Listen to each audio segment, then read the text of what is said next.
Hello all, എല്ലാവർക്കും ഐപ്ലസിന്റെ പുതിയൊരു ക്ലാസ്സിലേക്ക് സ്വാഗതം.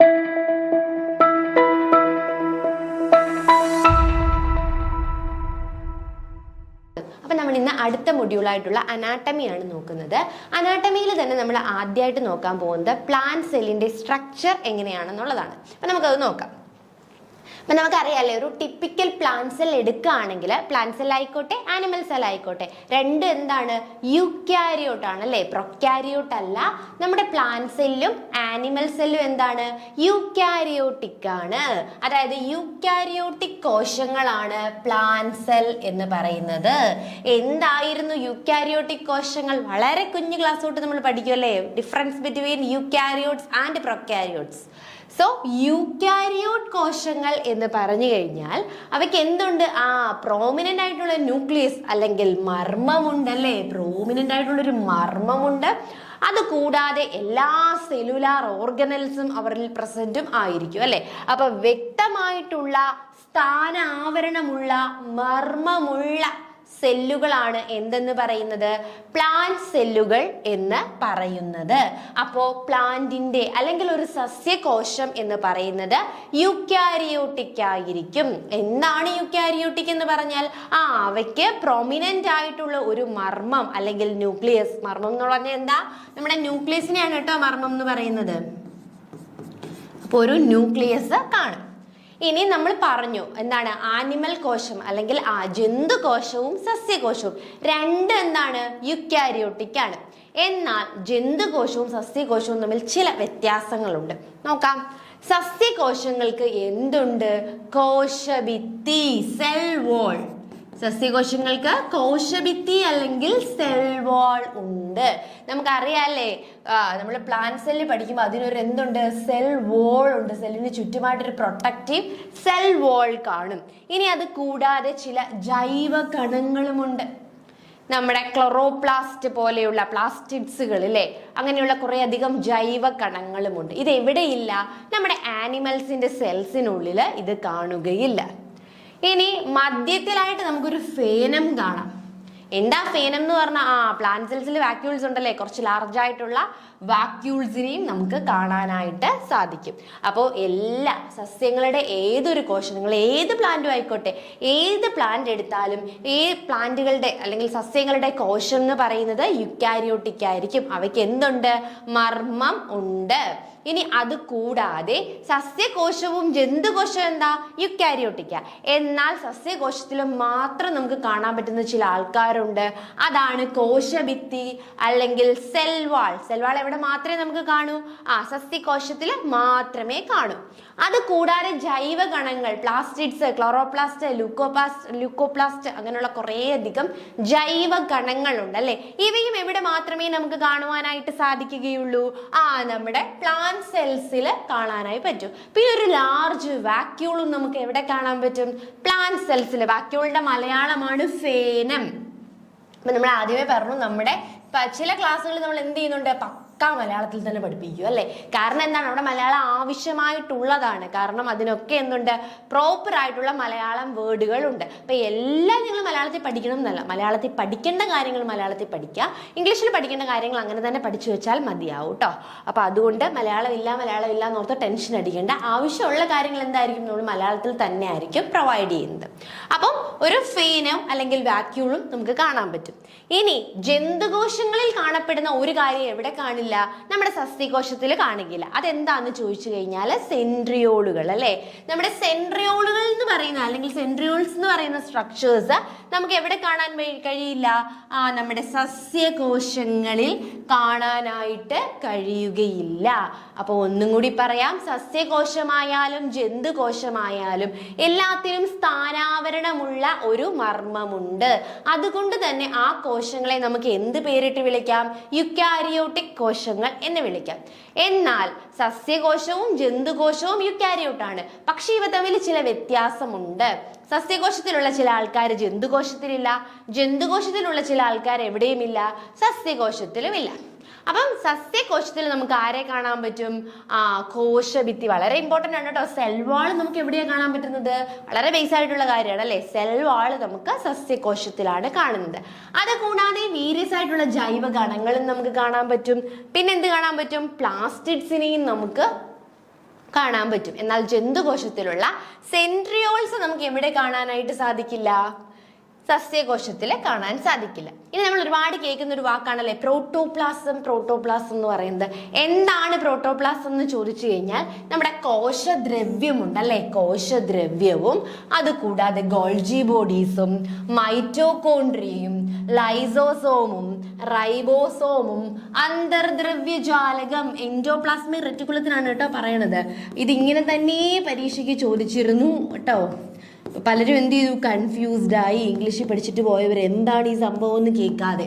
അന്തർദ്രവ്യ ജാലകം എന്ന് പറഞ്ഞാൽ എൻഡോപ്ലാസ്മിക് റെറ്റിക്കുലം എന്നാണ് അർത്ഥം. പിന്നെ നമ്മുടെ ന്യൂക്ലിയസ്, മർമ്മസാരത്തിനുള്ളിൽ കാണപ്പെടുന്ന ന്യൂക്ലിയസ്, ഇത്രയും കൂടി ചേരുന്നതിനെയാണ് നമ്മൾ എന്തെന്ന് വിളിക്കുന്നത്?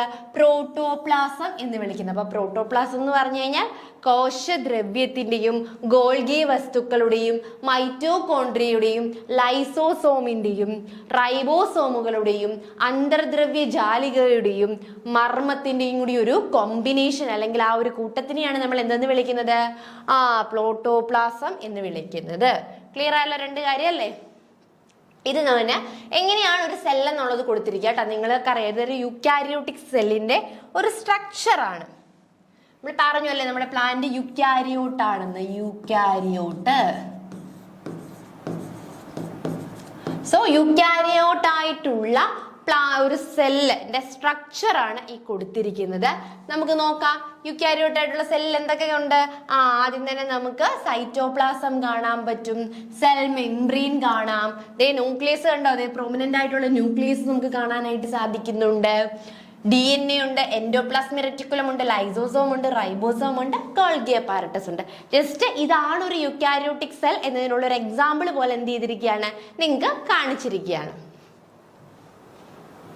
ഇത് നോക്കിയേ, ഇതാണ് നമ്മുടെ പ്ലാന്റിന്റെ സെല്ല് എന്ന് പറയുന്നത്. നമ്മുടെ +2 ടെക്സ്റ്റ് ബുക്കുകളിൽ കൊടുത്തിട്ടുള്ള പ്ലാന്റിന്റെ സെല്ലിന്റെ ഇമേജ് ആണ് ഈ കൊടുത്തിരിക്കുന്നത്. നമുക്ക് നോക്കാം. പ്ലാന്റ് സെല്ല് നമ്മൾ പറഞ്ഞ എന്തായിരുന്നു? യുക്കാരിയോട്ട് ആയിരുന്നു അല്ലെ. പ്ലാന്റ് സെല്ലിന്റെ പ്രത്യേകത അവ യുക്കാരിയോട്ട് ആണ്. അതുകൊണ്ട് തന്നെ അവയ്ക്ക് എന്ത് കാണും? ഒരു മർമ്മം കാണും. പ്രൊമിനന്റ് ആയിട്ടുള്ള മർമ്മം. ദേ ഇരിക്കുന്നു അവയുടെ മർമ്മം. കറക്റ്റായോ? മർമ്മമുണ്ട്. ന്യൂക്ലിയോലസുകളുണ്ട്. മർമ്മകം എന്താണ്? ന്യൂക്ലിയോലസുകളുണ്ട്. ഗോൾജി വസ്തുക്കളുണ്ട്. മർമ്മസ്തരമുണ്ട് അല്ലേ. ന്യൂക്ലിയർ മെംബ്രെയിൻ ഉണ്ട്.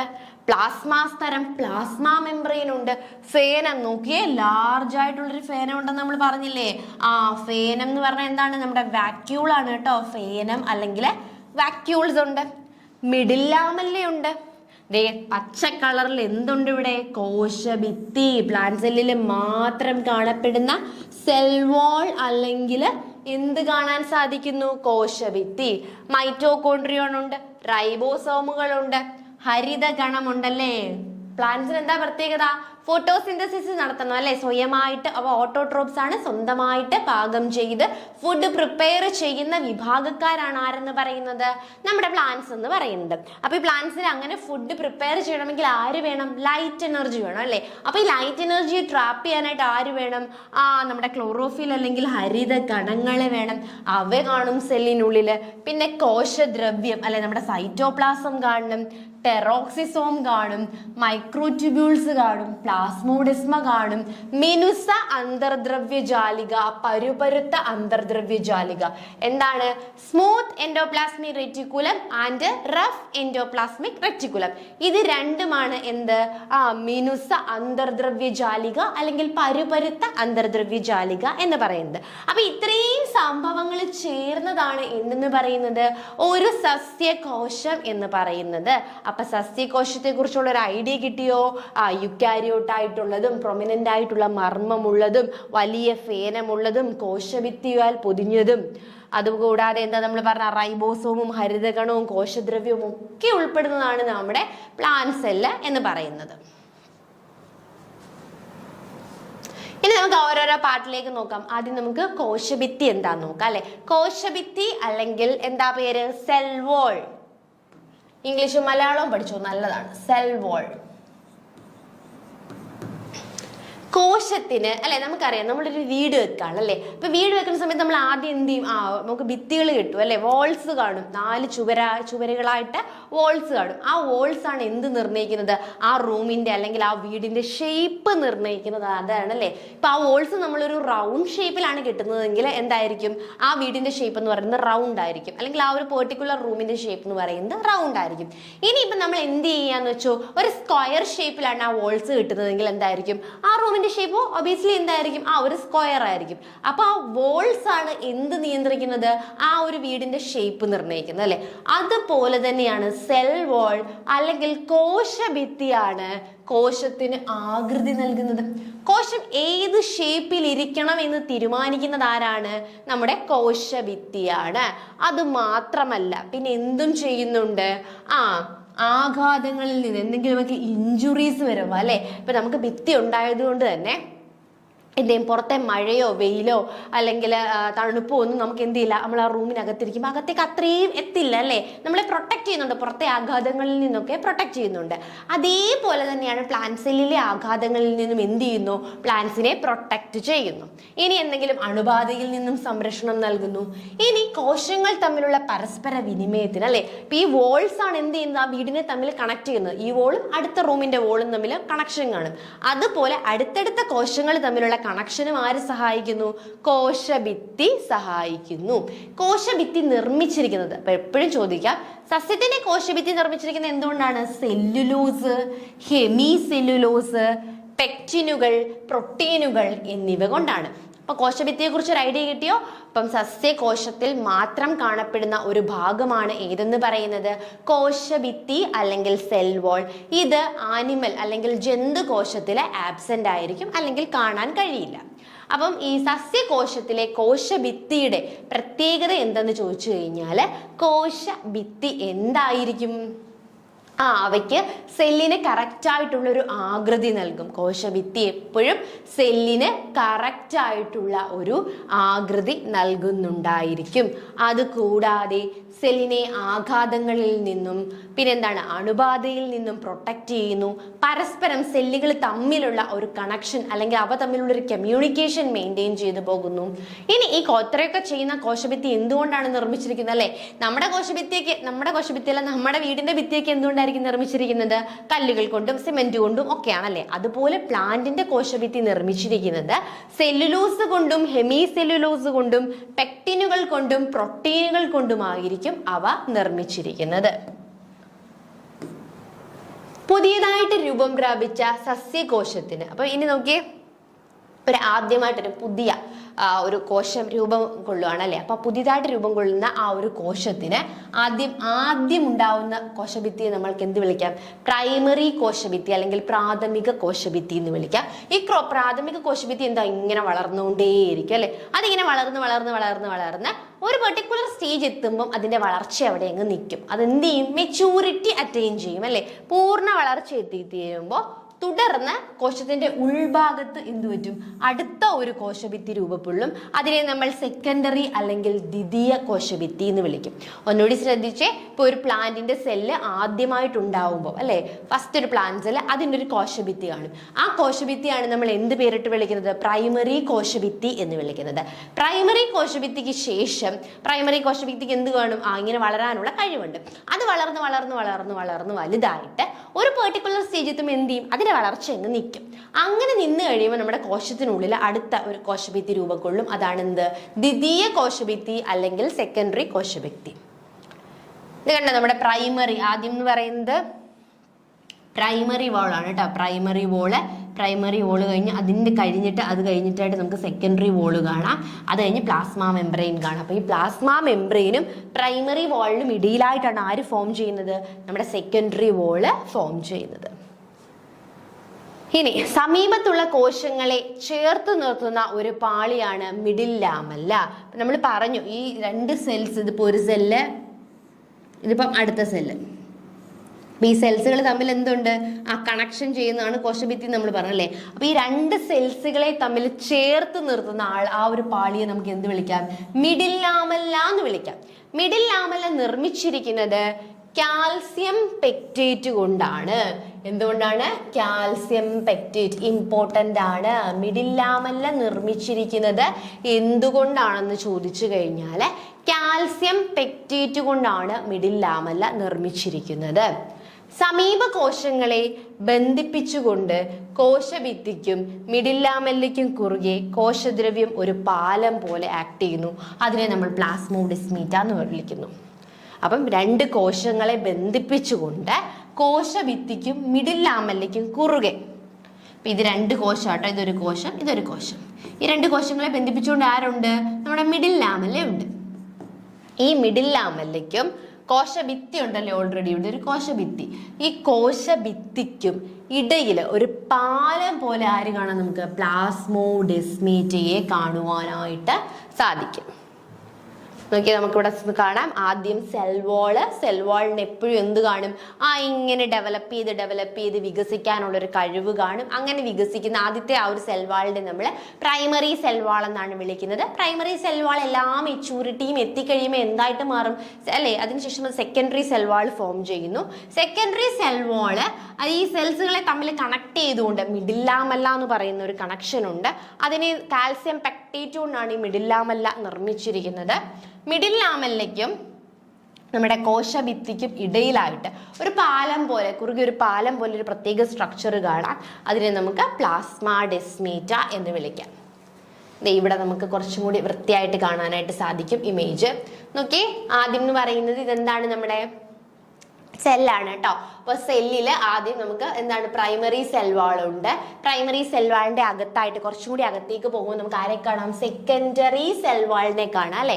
പ്രൈമറി സെൽവാൾ എന്ത് ചെയ്തുകൊണ്ടിരിക്കും? ഇങ്ങനെ വികസിച്ച് വളർച്ചയുണ്ട്. അപ്പൊ വളർച്ച കഴിയുമ്പോൾ നെക്സ്റ്റ് സെക്കൻഡറി സെൽവാൾ ഫോം ചെയ്യും. ഇനി രണ്ട് സെൽസുകളെ കണക്ട് ചെയ്തുകൊണ്ട് ആരുണ്ട്? കാൽസ്യം പെക്റ്റേറ്റ് കൊണ്ട് നിർമ്മിച്ചിട്ടുള്ള മിഡിൽ ലാമെല്ലയെയും നമുക്ക് കാണുവാനായിട്ട് സാധിക്കും. ഇനി നമ്മൾ പറഞ്ഞ എന്താണ്? പ്ലാസ്മോഡെസ്മേറ്റ അല്ലെ? മിഡിൽ ലാമെല്ലയ്ക്കും നമ്മുടെ സെൽ വാളിനും ഇടയിലായിട്ടൊരു പാലം പോലെ നിൽക്കുന്ന ഒരു സ്ട്രക്ചർ ഉണ്ട്. അതാണ് നമ്മുടെ പ്ലാസ്മോഡെസ്മേറ്റ എന്ന് പറയുന്നത്. ഇത്രയും കാര്യങ്ങളാണ് നമ്മൾ പറഞ്ഞത്. മനസ്സിലായെന്ന് വിശ്വസിക്കുന്നു. Move on to the another portion. കോശസ്തരം. നെക്സ്റ്റ് നമ്മൾ പറയാൻ പോകുന്നത് കോശസ്തരത്തെ കുറിച്ചാണ്. കോശസ്തരത്തെ തന്നെയാണ് നമ്മൾ പ്ലാസ്മ മെംബ്രെയിൻ എന്ന് വിളിക്കുന്നത്, സെൽ മെംബ്രെയിൻ എന്ന് വിളിക്കുന്നത്, പ്ലാസ്മ ലെമ എന്ന് വിളിക്കുന്നത്. ഒരുപാട് പേരുകളുള്ള ആൾക്കാരാണ് അല്ലെ? നമുക്കും വെറൈറ്റി ഓഫ് പേരുകൾ കാണില്ലേ? നമ്മളെ ഓരോരുത്തർ ഓരോ പേരിട്ട് വിളിക്കും. അതുപോലെ തന്നെയാണ് നമ്മുടെ കോശസ്തരത്തിനെ നമുക്ക് പ്ലാസ്മ മെംബ്രെയിൻ എന്ന് വിളിക്കാം, അല്ലെങ്കിൽ സെൽ മെംബ്രെയിൻ എന്ന് വിളിക്കാം, അല്ലെങ്കിൽ പ്ലാസ്മ ലെമ എന്ന് വിളിക്കാം. ഇതിന്റെ ഏറ്റവും വലിയ നമ്മളിപ്പം കോശഭിത്തി പഠിച്ചു കഴിഞ്ഞു. കോശഭിത്തി നമ്മൾ പഠിച്ചു കഴിഞ്ഞു. അടുത്ത പാർട്ടിലേക്ക് നമ്മൾ എത്തി. കോശസ്തരം അല്ലെങ്കിൽ പ്ലാസ്മ മെംബ്രെയിൻ, സെൽ മെംബ്രെയിൻ അല്ലെ, പ്ലാസ്മ ലെമ എന്ന് പറയുന്ന ഭാഗത്തേക്ക് എത്തി. അപ്പൊ ഇതിന്റെ ഏറ്റവും വലിയ പ്രത്യേകത എന്താണെന്ന് വെച്ചാൽ വർണ്ണതാര്യസ്തരമാണ്. എന്തോ സംഭവമാണെന്ന് വിചാരിക്കും അല്ലെ? വർണ്ണതാര്യസ്തരം എന്താ അങ്ങനെ പറഞ്ഞാൽ? സെലക്റ്റീവ്ലി പെർമിയബിൾ ആയിട്ടുള്ള ഒരു മെംബ്രെയിൻ. കാരണം എന്താ? നമുക്കറിയാം, നമ്മൾക്കിപ്പം ഏതൊരു സ്ഥാപനം എടുത്താലും ആ സ്ഥാപനത്തിൽ ആര് കാണും? സെക്യൂരിറ്റി കാണും അല്ലെ? ഗേറ്റിന്റെ ഫ്രണ്ടിലായിട്ട്, അതായത് ഒരു ഗേറ്റ് ആണെങ്കിൽ ഈ ഗേറ്റിന്റെ ഫ്രണ്ടിലായിട്ട് എന്ത് ചെയ്യും? ഒരു ചെയർ ഇട്ടിട്ട് ഒരു സെക്യൂരിറ്റി ഇങ്ങനെ ഇരിപ്പുണ്ടായിരിക്കും അല്ലെ? അപ്പൊ നമ്മൾ റോഡിൽ കൂടി ഇങ്ങനെ നടന്നു വന്നിട്ട് നമുക്ക് ഈ സ്ഥാപനത്തിലേക്ക് കയറണം. അപ്പൊ എന്ത് ചെയ്യും? സെക്യൂരിറ്റി ചോദിക്കും, നിങ്ങൾ എന്തിനാണ് വന്നത് അല്ലെ, എവിടേക്കാണ് പോകുന്നത്? നമ്മൾ ഇതിനകത്തേക്ക് പോയിട്ട് ആവശ്യം ഉണ്ടെങ്കിൽ മാത്രമേ എന്ത് ചെയ്യുള്ളൂ? സെക്യൂരിറ്റി അകത്തേക്ക് കടത്തി വിടൂ അല്ലെ? പറയും പോവേണ്ട, നിങ്ങൾക്ക് പോകേണ്ട ആവശ്യമില്ല എന്ന് പറയും അല്ലെ? നമ്മളിവിടെ വർക്ക് ചെയ്യുന്ന, അല്ലെങ്കിൽ നമുക്ക് ആ ഒരു സ്ഥാപനത്തിൽ പോയിട്ട് എന്തെങ്കിലും കാര്യം ഉണ്ടെങ്കിൽ, അല്ലെ നമ്മുടെ കോളേജ് എടുക്കുക, കോളേജിൽ ID കാർഡ് നോക്കിയിരിക്കും അല്ലെ സെക്യൂരിറ്റി. അപ്പൊ ID കാർഡ് ഉള്ളവരെ മാത്രം എന്ത് ചെയ്യും? അകത്തേക്ക് കടത്തിവിടും. ID കാർഡ് ഇല്ലാതെ പുറത്തുനിന്ന് വരുന്നവരാണെങ്കിൽ സെക്യൂരിറ്റി എന്ത് പറയും? കയറണ്ട എന്ന് പറയും.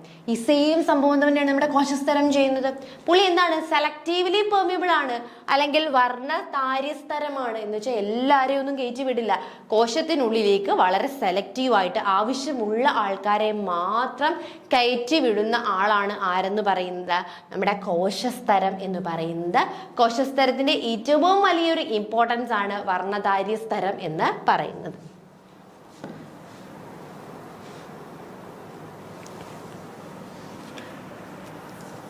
ഓക്കെ, അതൊക്കെ ഈ ഒരു വർണ്ണധാരിസ്ഥലം പറയുമ്പോൾ നമ്മൾ അവിടെ ഓർത്തിരിക്കേണ്ടതാണ്. അതായത് നമുക്ക് കാണാം, അത് നമുക്ക് അവിടെ നിൽക്കുന്നത് പറയാം. സോ കോശസ്തരം എന്ന് പറയുന്നത് നമ്മൾ പറഞ്ഞല്ലോ, ഈ കോശസ്തരം അല്ലെങ്കിൽ സെൽ മെംബ്രെയിൻ എന്ന് പറയുന്നത് എന്താണ്? ലിപ്പിഡ്സും പ്രോട്ടീനും കൊണ്ട് നിർമ്മിതമാണ്. ഇപ്പൊ നമ്മൾ ആദ്യം തന്നെ പറഞ്ഞു ഇവിടെ ഏറ്റവും വലിയ പ്രത്യേകത എന്തായിരുന്നു? ഇവ വർണ്ണധാരി സ്ഥലമാണ് അല്ലെ, സെലക്ടീവ്ലി പെർമിബിൾ ആണ്, വേണ്ടവരെ മാത്രം, ഒരു സെക്യൂരിറ്റിയാ, വേണ്ടവരെ മാത്രമേ അകത്തേക്ക് കടത്തി വിടുകയുള്ളൂ. അത് ലിപ്പിഡ്സും പ്രോട്ടീൻസും കൊണ്ടാണ് നിർമ്മിച്ചിട്ടുള്ളത് അല്ലെ. ഇത് മെയിൻ ആയിട്ട് നിർമ്മിച്ചിട്ടുള്ളത് ലിപ്പിഡുകൾ കൊണ്ടും പ്രോട്ടീനുകൾ കൊണ്ടുമാണ് ഈ ഒരു ലെയർ എന്ത് ചെയ്തിട്ടുള്ളത്? നിർമ്മിച്ചിട്ടുള്ളത്.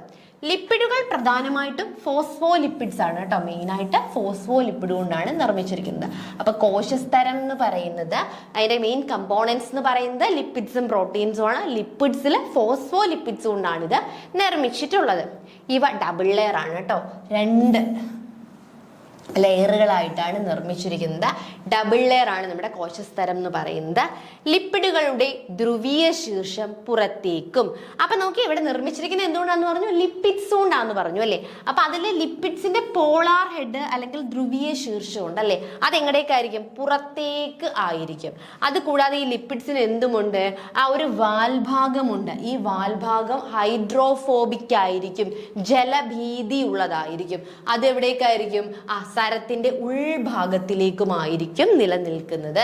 അപ്പൊ എപ്പോഴും കോശസ്തരം എന്ന് പറയുന്നത് സെലക്റ്റീവ്ലി പെർമിയബിൾ ആയിട്ടുള്ള ഒരു മെംബ്രെയിൻ ആണ്. ഇതിനെ തന്നെയാണ് നമ്മൾ പ്ലാസ്മ മെംബ്രെയിൻ എന്നും ന്യൂക്ലിയർ മെംബ്രെയിൻ എന്നും ന്യൂക്ലിയോലെമ്മ എന്നും ഒക്കെ വിളിക്കുന്നത്. ഇത് സെലക്റ്റീവായിട്ട് മാത്രമേ ആൾക്കാരെ കോശത്തിനുള്ളിലേക്ക് കടത്തിവിടുകയുള്ളൂ.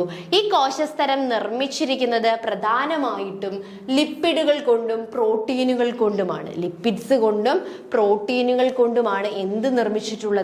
കോശസ്തരം നിർമ്മിച്ചിട്ടുള്ളത്. അതുകൊണ്ട് തന്നെ ലിപ്പിഡ്സിൽ തന്നെ ഫോസ്ഫോലിപ്പിഡാണ് പ്രധാനമായിട്ടും ഇവയുടെ നിർമ്മാണത്തിൽ ഒരു പങ്ക് വഹിച്ചിട്ടുള്ളത്. ഇതെന്ന് പറയുന്നത് ഒരു ഡബിൾ ലെയേർഡ് സ്ട്രക്ചർ ആണ്. ഈ ഒരു സ്ട്രക്ചർ എന്താണ്? ഡബിൾ ലെയർ ആയിട്ടുള്ള ഒരു സ്ട്രക്ചർ ആണ് ഏതെന്ന് പറയുന്നത്? നമ്മുടെ കോശസ്തരം എന്ന് പറയുന്നത്. അപ്പൊ ഈ കോശസ്തരം നിർമ്മിച്ചിട്ടുള്ളത് ലിപ്പിഡ്സ് കൊണ്ടാണ് അല്ലെ. ലിപ്പിഡ്സിന്റെ 2 എൻഡുകൾ നമുക്ക് കാണാം. ഒന്ന് ധ്രുവീയ ശീർഷം അല്ലെങ്കിൽ അതിന്റെ പോളാർ ഹെഡ് എന്ന് പറയാം അല്ലെ, ധ്രുവീയ ശീർഷം അല്ലെങ്കിൽ പോളാർ ഹെഡ്. ഇനി അതിനെന്തുണ്ട്? ഒരു വാൽഭാഗം അല്ലെങ്കിൽ ഒരു വാൽഭാഗവുമുണ്ട്, ഒരു പോളാർ എൻഡുമുണ്ട്. ധ്രുവീയ ശീർഷമുണ്ട്, ഒരു വാൽഭാഗമുണ്ട്. ഈ ധ്രുവീയ ശീർഷം എപ്പോഴും പുറത്തേക്കായിരിക്കും.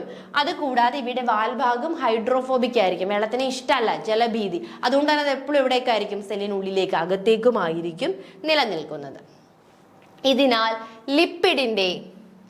അതിനാൽ ലിപ്പിഡിന്റെ പൂരിത ഹൈഡ്രോകാർബണുകൾ, അൺസാച്ചുറേറ്റഡ് ഹൈഡ്രോകാർബൺസ്,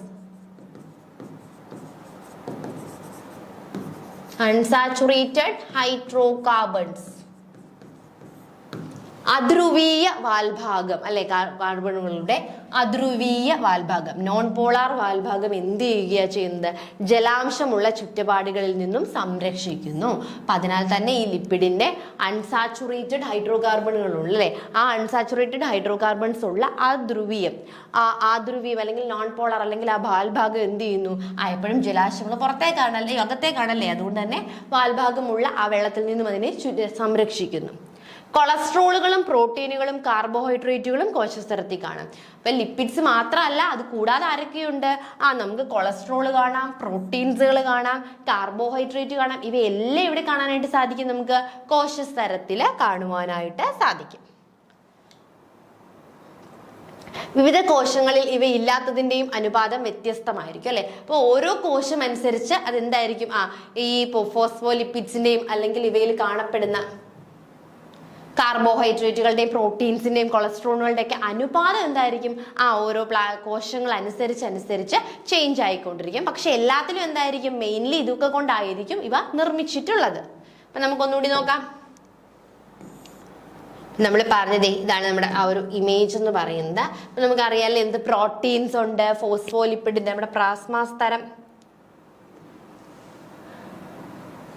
ഇവിടെ നമുക്ക് എന്ത് കാണാം? പഞ്ചസാരയുണ്ട്, പെരിഫറൽ പ്രോട്ടീനുകളുണ്ട്, ഫോസ്ഫോലിപ്പിഡ്സിന്റെ 2 ഇരട്ട പാളികളുണ്ട്, അതിൽ തന്നെ കൊളസ്ട്രോൾ മോളിക്യൂൾസ് നിർമ്മിച്ചിട്ടുണ്ട്. ഇതിലൂടെ എല്ലാവരെയും ഒന്നും കടത്തി വിടുക അല്ലേ, അവർ കറക്റ്റ് ആയിട്ടുള്ള വേണ്ട ആൾക്കാരെ മാത്രമേ അതിലൂടെ കടത്തി വിടുകയും ഉള്ളൂ. സോ നമുക്ക് പറഞ്ഞ കാര്യങ്ങൾ ഒന്നും കൂടി റിപ്പീറ്റ് ചെയ്യാം. അടുത്തത് നോക്കും. അപ്പൊ നമ്മൾ പറഞ്ഞുകൊണ്ടിരിക്കുന്നത് നമ്മൾ അനാട്ടമിയിൽ നമുക്ക് ആദ്യമായിട്ട് പഠിക്കേണ്ടത് എന്താണ്? ഒരു പ്ലാന്റ് സെല്ലിന്റെ സ്ട്രക്ചർ ആണ് നമ്മൾ എന്ത് ചെയ്യേണ്ടത്? അനാട്ടമിയിൽ ആദ്യമായിട്ട് തന്നെ പഠിക്കേണ്ടത്. അപ്പൊ അനാട്ടമിയിൽ നമ്മൾ പ്ലാന്റ് സെല്ലിന്റെ സ്ട്രക്ചർ പഠിക്കുമ്പോൾ നമ്മൾ നോക്കേണ്ട ഫസ്റ്റ് കാര്യം എന്താണ്? പ്ലാന്റ് സെൽ എന്ന് പറയുന്നത് എപ്പോഴും എന്തായിരിക്കും? യൂക്കാരിയോട്ടിക് ആയിരിക്കും അല്ലെ? ഒരു പ്ലാന്റ് സെൽ എടുക്കുകയാണെങ്കിൽ അത് യൂക്കാരിയോട്ടിക് ആയിരിക്കും. അതിൽ എന്ത് കാണുമെന്ന് നമ്മൾ പറഞ്ഞു? സ്ഥാനാവരണമുള്ള ഒരു മർമ്മം അല്ലെങ്കിൽ ഒരു പ്രൊമിനന്റ് ആയിട്ടുള്ള ന്യൂക്ലിയസ് കാണും. എന്നാൽ ആനിമൽ കോശങ്ങളുണ്ടല്ലോ, മൃഗങ്ങളുടെ അല്ലെങ്കിൽ മൃഗങ്ങളുടെ കോശങ്ങൾ എടുക്കുകയാണെങ്കിൽ അവയും യൂക്കാരിയോട്ടാണ്. പക്ഷെ ഇവ തമ്മിൽ രണ്ടും യൂക്കാരിയോട്ടാണ്. പക്ഷെ ഇവ തമ്മിൽ എന്തുണ്ട്? ഒരു ഡിഫറൻസുകളുണ്ട് അല്ലേ? അതായത് പ്ലാന്റ് കോശം അല്ലെങ്കിൽ സസ്യകോശം എടുക്കുകയാണെങ്കിൽ അതിന് എന്ത് കാണാൻ നമുക്ക് സാധിക്കും? കോശഭിത്തി കാണാൻ സാധിക്കും. ഇത് നമുക്ക് ജന്തുകോശത്തിൽ ഒരിക്കലും കാണാൻ സാധിക്കില്ല. അതുകൂടാതെ സസ്യകോശത്തിൽ എന്ത് കാണാൻ സാധിക്കും? നമുക്ക് വലിയൊരു ഫേനം അല്ലേ? ഫേനം എന്ന് പറഞ്ഞു കഴിഞ്ഞാൽ എന്താണ്? വാക്യൂൾസ്. ജന്തുകോശത്തിനെ അപേക്ഷിച്ച് സസ്യകോശത്തിൽ നമുക്ക് വലിയൊരു ഫേനം കാണുവാനായിട്ട് സാധിക്കും. ഇത് കൂടാതെ സസ്യകോശത്തിൽ എന്തുണ്ട്? നിരവധിയായിട്ടുള്ള പ്ലാസ്റ്റിഡ്സുകൾ ഉണ്ട് അല്ലെ? ക്രോമോപ്ലാസ്റ്റ്, ക്ലോറോപ്ലാസ്റ്റ് പോലെയുള്ള വിവിധ തരത്തിലുള്ള പ്ലാസ്റ്റിഡ്സും ഉണ്ട്. അപ്പൊ ഇതൊക്കെയാണ് സസ്യകോശവും ജന്തുകോശവും തമ്മിലുള്ള വ്യത്യാസം.